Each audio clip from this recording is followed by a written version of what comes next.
Subscribe our channel and press bell icon for all the informations.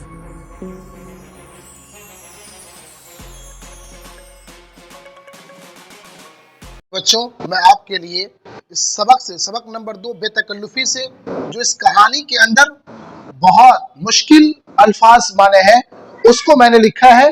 और इस अल्फाज माने में पहला लफ्ज है तकल्लुफ। क्या है पहला लफ्ज? क्या है? तकल्लुफ, जिसके माने हैं तकलीफ उठाकर कोई काम करना। हम क्या लिख सकते हैं इसमें? तकलीफ उठाकर कोई काम करना, यानी बनावट भी लिख सकते हैं, जाहिरदारी भी लिख सकते हैं, दिखावा भी लिख सकते हैं, है ना। ये चार माने हैं इसके। तकल्लुफ के क्या माने हैं? तकलीफ उठाकर कोई काम करना, बनावट, जाहिरदारी, दिखावा। और अब दूसरा लफ्ज क्या है? शाहिद। शाहिद के माने हैं गवाह। क्या है शाहिद के माने? गवाह। शाहिद के माने क्या है? गवाह। नाहंसार, बुरी चाल चलने वाला। क्या है मेरे प्यारे बच्चों? नाहंसार यानी बुरी चाल चलने वाला, बुरी चाल चलने वाला। उसके बाद क्या है? एक लख यानी फौरन, यानी अचानक। फौरन और अचानक, इसके दो माने हैं। एक लख, एक का माने क्या है? फौरन, दूसरा का माने क्या है? अचानक। याद रहे। पांचवा लफ्ज क्या है? मुस्तार यानी मांगा हुआ। क्या है? मांगा हुआ, उधार लिया हुआ, उधार लिया हुआ, उधार लिया हुआ। ये दो माने हैं मुस्तार के, मांगा हुआ, उधार लिया हुआ। उसके बाद है अदम मौजूदगी यानी गैर मौजूदगी। अदम मौजूदगी के माने क्या होते हैं? गैर मौजूदगी।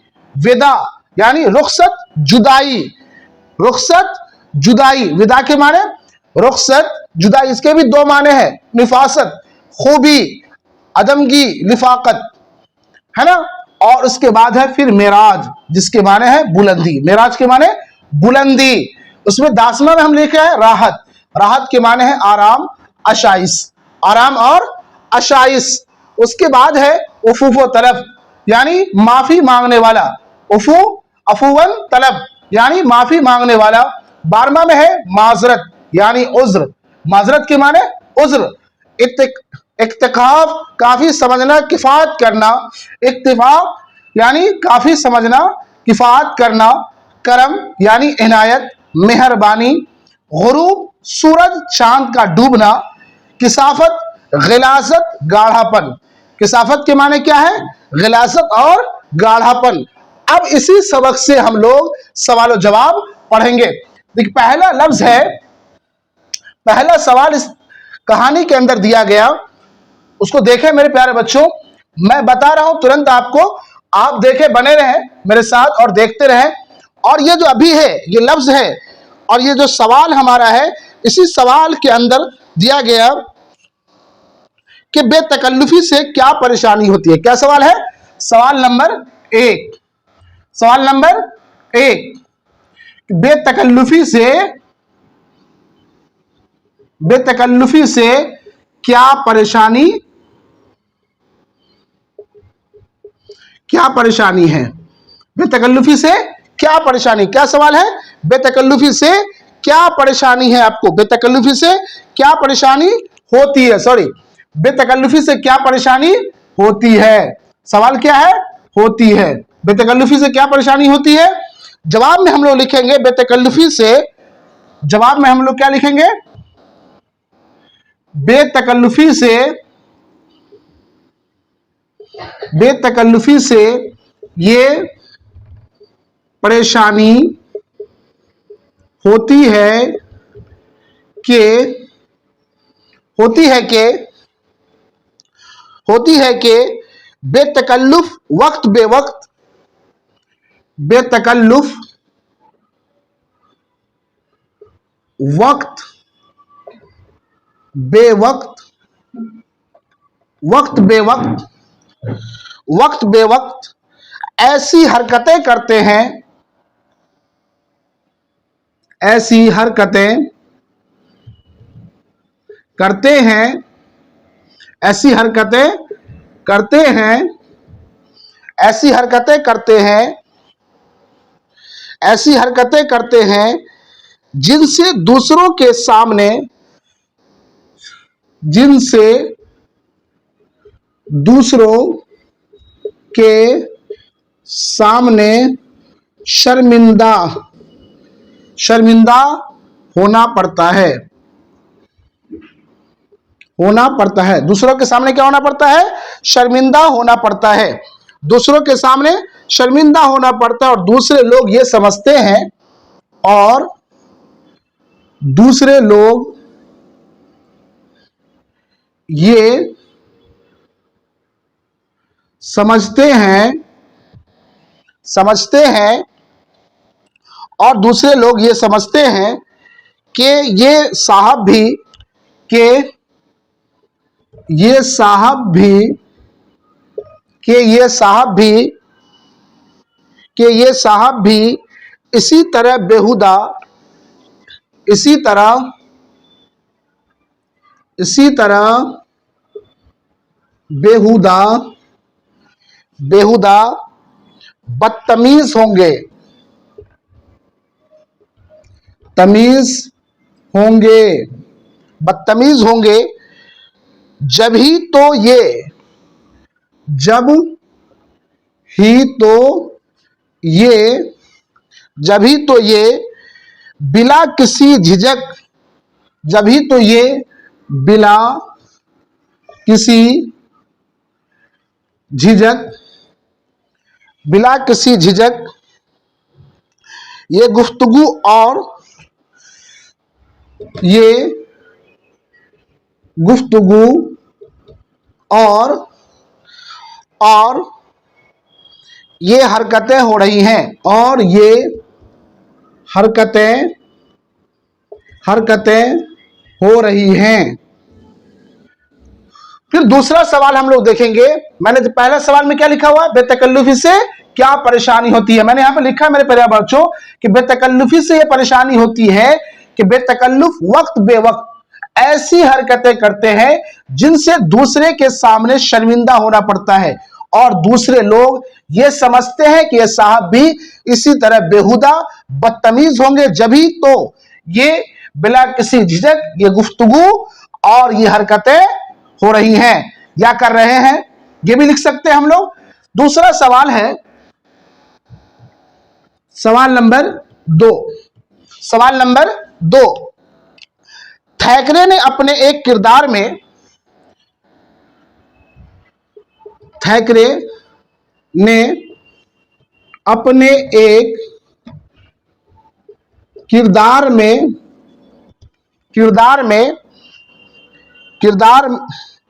थैकरे ने अपने एक किरदार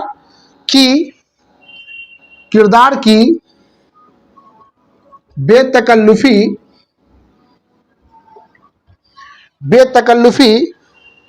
का जिक्र किस तरह किया है? बेतकल्लुफी का जिक्र किस तरह किया है? क्या सवाल है? थैकरे ने अपने एक किरदार की बेतकल्लुफी का जिक्र किस तरह किया है? तो यहां पर लिखेंगे थैकरे ने अपने किरदार के मुतालिक, जवाब में लिखेंगे थैकरे ने अपने किरदार के मुतालिक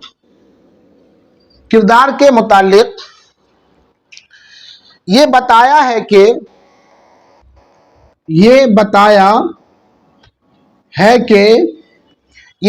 है कि जब वह अपने एक दोस्त के पास ठहरते तो जब वह अपने एक दोस्त के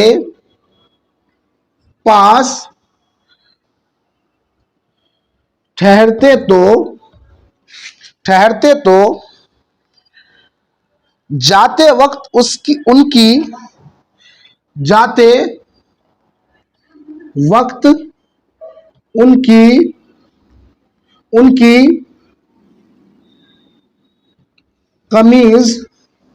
उनकी कमीज उधार ले जाते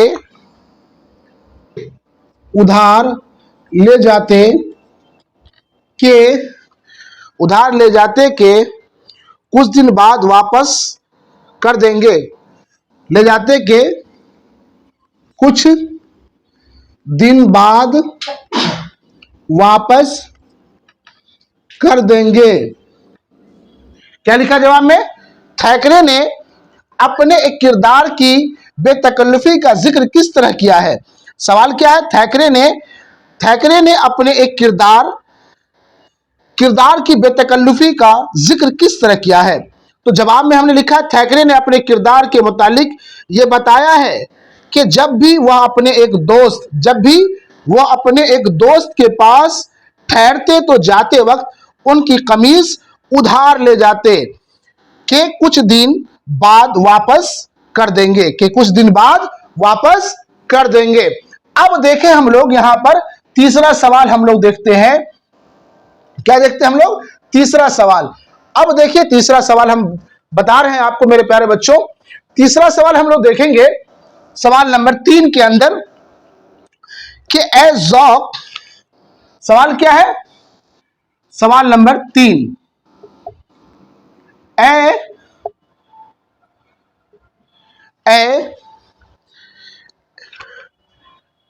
ए ज़ौक़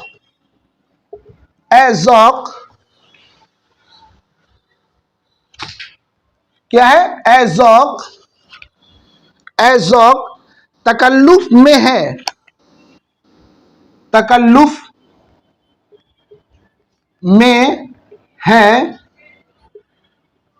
तकलीफ सरासर, तकलीफ सरासर। इस मिसरे में शायर क्या कहना चाहता है? इस मिसरे में शायर क्या कहना चाहता है? सवाल देखें, ए ज़ौक़ तकल्लुफ में है बेतकल्लुफी, तकल्लुफ में है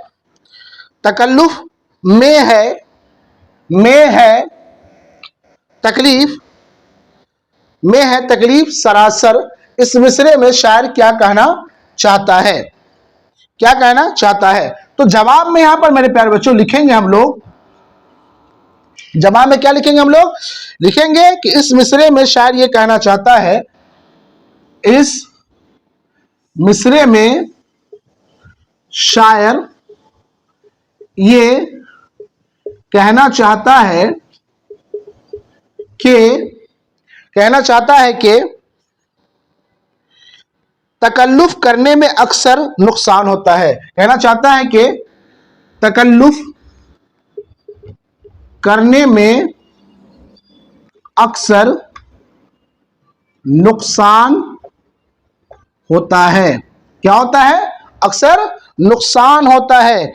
इस शेर का दूसरा मिसरा यह है, इस शेर का दूसरा मिसरा यह है कि आराम से वह है, यह है कि आराम से वो है जो तकल्लुफ नहीं करते, जो तकल्लुफ नहीं करते। आराम से वो है जो तकल्लुफ नहीं करते। कौन लोग हैं? जो तकल्लुफ नहीं करते, यानी बेतकल्लुफी के साथ खाते पीते हैं, यानी बेतकल्लुफी के साथ खाते पीते हैं, बेतकल्लुफी के साथ खाते पीते हैं, बेतकल्लुफी के साथ क्या करते हैं? खाते पीते हैं। आमद व रफ्त में भी एहतियात नहीं करते, आमद व रफ्त में भी एहतियात नहीं करते, एहतियात नहीं करते।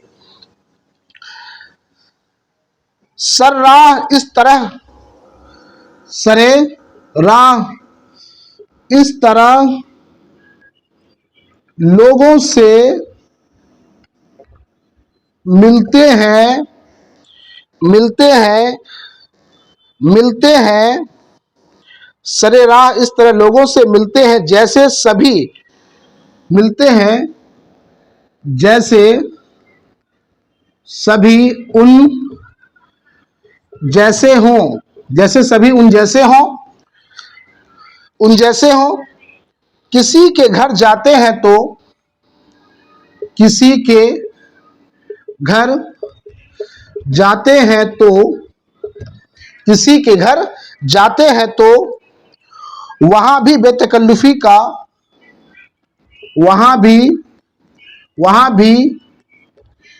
बेतकल्लुफी का इजहार करते हैं बेतकल्लुफी का इजहार करते हैं बेतकल्लुफी का इजहार करते हैं जाहिर के उन लोगों को जाहिर के उन लोगों को जाहिर के उन लोगों को इस तरह कुछ करने से आराम मिलता है लोगों को इस तरह कुछ करने से आराम मिलता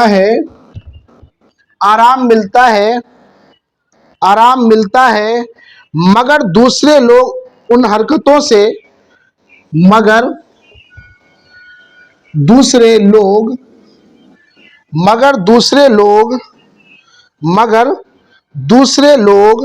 इन हरकतों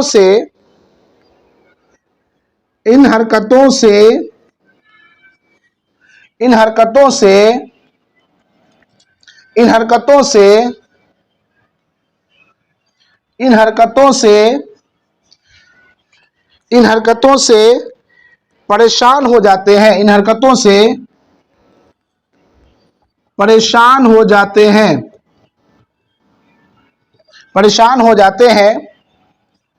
हो जाते हैं बेतकल्लुफी एक हद तक अच्छी है बेतकल्लुफी एक हद तक अच्छी है क्या है बेतकल्लुफी एक हद तक क्या है अच्छी है एक हद तक क्या है अच्छी है एक हद तक अच्छी है इसी तरह सरासर तकल्लुफ भी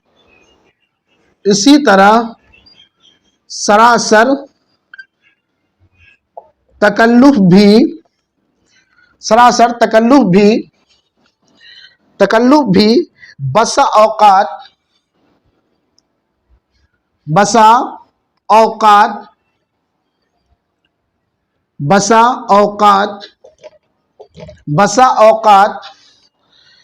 नुकसानदाह साबित होता है नुकसानदाह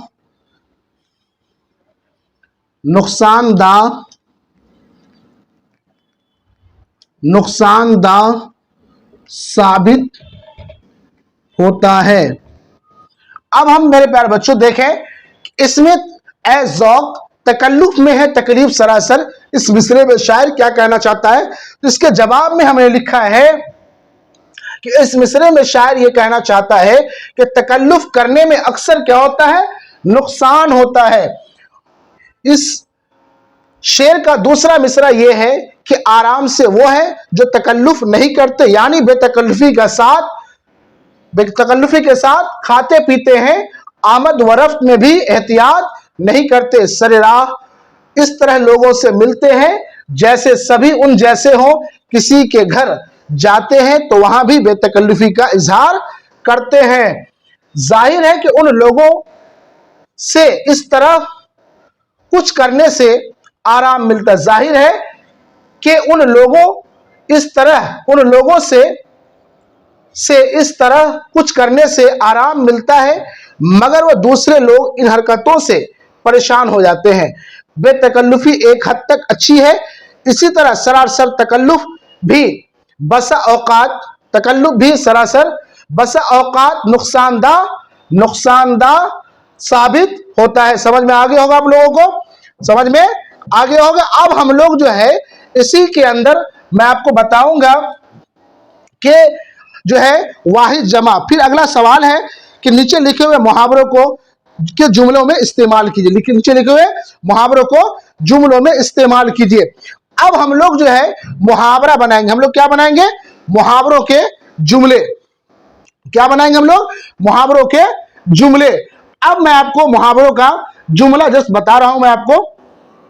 मेरे प्यारे बच्चों, मैं आप जो है आप लोगों के पास लेकर सवाल लिखा हुआ है, यहां पर देखें कि नीचे लिखे हुए मुहावरों को जुमलों में इस्तेमाल कीजिए। क्या लिखा हुआ है? नीचे लिखे हुए लफ्जों को मुहावरों में इस्तेमाल कीजिए। अब जो हम लोग को यहां पर मैंने लिखा है मुहावरा, मुहावरा लिखा है हमने कि हींग लगे ना फिटकिरी, हींग लगे ना फिटकिरी, मैंने मुहावरा लिखा है जिसका जुमला बनाना है, जिसको सेंटेंस बोलते हैं हम लोग इंग्लिश में, है ना।